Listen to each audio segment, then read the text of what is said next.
नमस्कार दोस्तों। तो मेरा नाम अजय है और मैं हूँ इस वक्त डुसलडॉर्फ के मेरबुश एरिया में।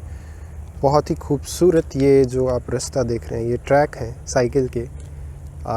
15 किलोमीटर लंबे, 20 किलोमीटर लंबे ये ट्रैक्स सिर्फ साइकिलिस्ट्स के लिए बने हैं। और जब कभी लोगों का साइकिलिंग का मन होता है तो वो इन ट्रैक्स पे अक्सर वीकेंड्स में, इवनिंग में या डेली सुबह या इवनिंग में, लेट इवनिंग में नज़र आ जाते हैं।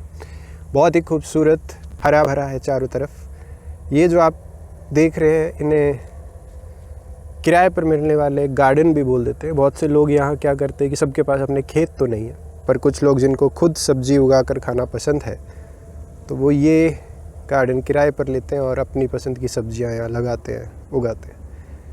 इन पेड़ों के उस तरफ राइन नदी है, मौका मिला तो उस तरफ भी जाएंगे। खैर, ये वीडियो है आज आपको इस बारे में बताने के लिए कि जब भी कोई नया भारतीय जर्मनी में आता है तो कौन सी चीज़ें, कौन से चैलेंजेस वो फेस करता है।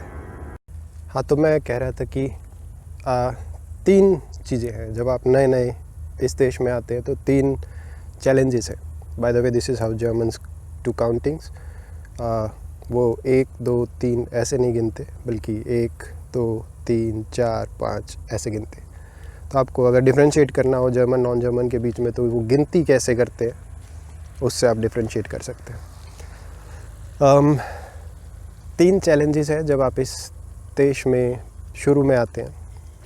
और मैं ये मानते हुए कह रहा हूँ कि आपके पास ऑलरेडी एक जॉब है, आप या आपके पार्टनर के पास, आपके स्पाउस के पास ऑलरेडी एक जॉब है।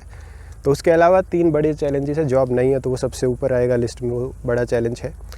पर अगर ऑलरेडी जॉब है तो 3 बड़े चैलेंजेस जब आप इस देश में नए आते हैं। पहला, सबसे इम्पॉर्टेंट और मैं कहूँगा मुश्किल भी, वो है भाषा, लैंग्वेज, जर्मन भाषा। अगर आप जर्मनी नए नए आए हैं या आने की तैयारी कर रहे हैं तो इस बात को बहुत ज़्यादा इम्पॉर्टेंट मानकर चलिएगा कि जितना जल्दी आप जर्मन भाषा सीखेंगे, या जितना जल्दी, अगर आप काम कर रहे हैं, आपके पास वक्त कम है, आपके स्पाउस को जितना जल्दी ये भाषा सीखने के लिए मोटिवेट करेंगे उतना फ़ायदेमंद होगा इस कंट्री में। मैं मेरे हर दोस्त, आने वाले हर नए व्यक्ति को यही बोलता हूँ कि भाई भाषा ज़रूर सीखना, जितना जल्दी हो उतना। लेकिन लोग इग्नोर कर देते हैं और जर्मन के बिना इस कंट्री में कुछ खास हो नहीं सकता। अगर आप बड़े शहरों में हैं तो कुछ लोग अंग्रेज़ी बोल लेंगे, आपकी ज़िंदगी आसान हो जाएगी, पर आप डिपेंडेंट हैं उस सिचुएशन में सामने वाले के ऊपर कि वो इंग्लिश जानता है कि नहीं। और अगर वो नहीं जानता और आप जर्मन नहीं जानते तो फिर बहुत मुश्किल हो जाता है। अगर आप यहाँ जॉब भी कर रहे हैं और आपको अच्छी अपॉर्चुनिटीज़ चाहिए तो मैं कहूँगा 10 में से 9 अपॉर्चुनिटीज़ सिर्फ इसलिए रिजेक्ट हो जाती है क्योंकि हम भाषा अच्छे से नहीं बोल पाते।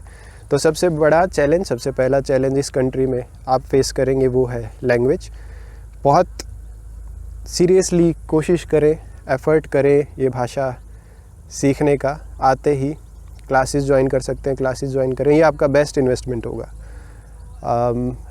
मैं ऐसे लोगों को भी जानता हूँ जो 6-6, 7-7 साल से इस कंट्री में हैं, लेकिन आज तक एक ढंग से जर्मन सेंटेंस नहीं बोल पाते, करेक्ट जर्मन सेंटेंस नहीं बोल पाते। तो बड़ी तकलीफ़ की बात है।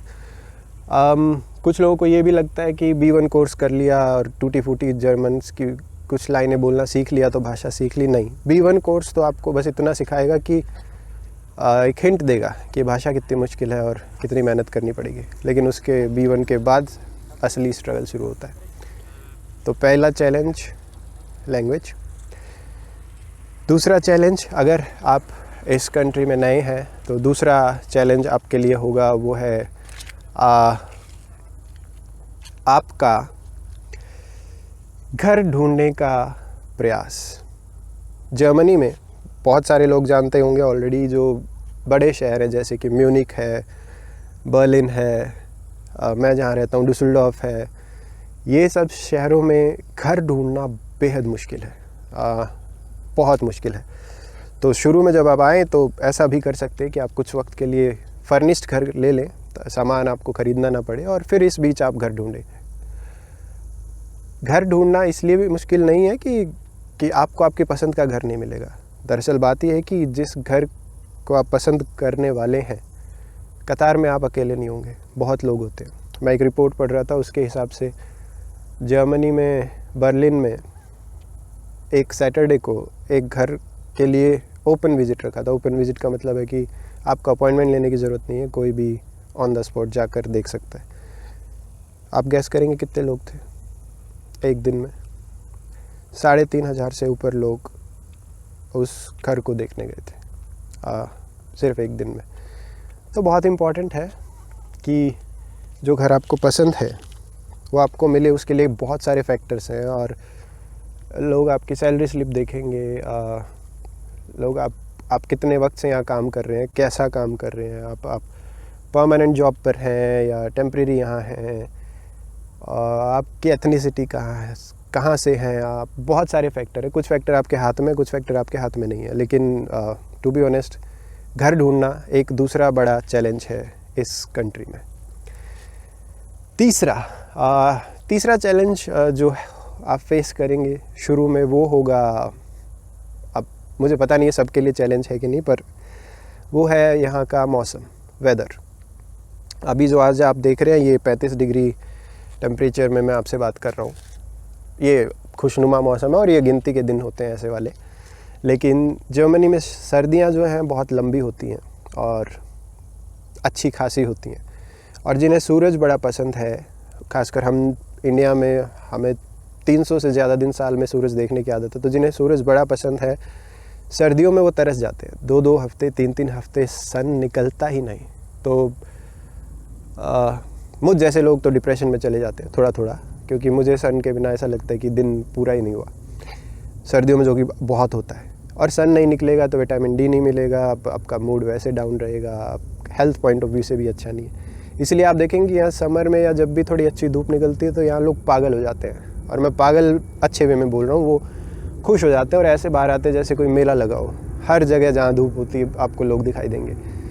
शुरू में भारतीय आने वाले इन पर हंसते भी है कि ये क्या पागलपन है सन के लिए। मैं 1 मिनट के लिए वीडियो पॉज करता हूँ। हाँ, तो मैं कह रहा था कि शुरू में लोग हंसेंगे भी कि ये क्या पागलपन है, सूरज को देख के इतनी भी क्या एक्साइटमेंट।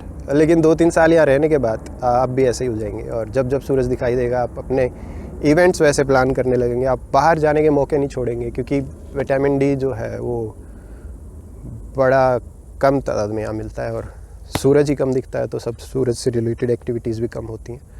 तो इसीलिए समर में लोग बड़े खुशनुमा होते हैं, क्योंकि अक्सर सूरज निकल आता है। तो तीसरा चैलेंज जो है वो मौसम है। पर अगर आप भारत के गर्म इलाके से आते हैं तो आपको हो सकता है मौसम ज़्यादा इम्पैक्ट करे या अफेक्ट करे।